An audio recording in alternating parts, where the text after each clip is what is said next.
আসসালামু আলাইকুম সুপ্রিয় দর্শকবৃন্দু, আপনাদের জানাই আমার ইউটিউব চ্যানেল থেকে আন্তরিক শুভেচ্ছা। আপনারা জানেন বাংলাদেশে গত মাসের ফেব্রুয়ারি মাসে একটি নতুন রাজনৈতিক দল গঠন করে এনসিপি। তাদেরকে নিয়ে বাংলাদেশের মানুষের অনেক প্রত্যাশা ছিল, অনেক আশা ছিল, অনেক ভরসা ছিল। কিন্তু বাংলাদেশে অনেক রাজনৈতিক দল গঠন করছে, কিন্তু এনসিপির মতো এত বিতর্ক কোনো রাজনৈতিক দলের মধ্যে সৃষ্টি হয় নাই। তারা অর্থ কেলেঙ্কারি থেকে শুরু করে নারী কেলেঙ্কারি পর্যন্ত জড়িয়ে গেল।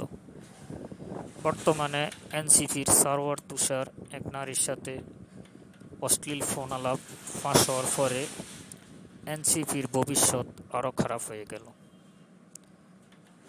এনসিপির কাছে জাতির প্রত্যাশা অনেক ছিল। তারা এই দেশের মানুষকে নতুন ধারার রাজনীতি উপহার দেবে, কিন্তু তারা জাতিকে হতাশ করল। এনসিপির নেতা নেত্রীরা কেউ না কেউ কোনো না কোনোভাবে অনৈতিক কাজে জড়িয়ে যাচ্ছে।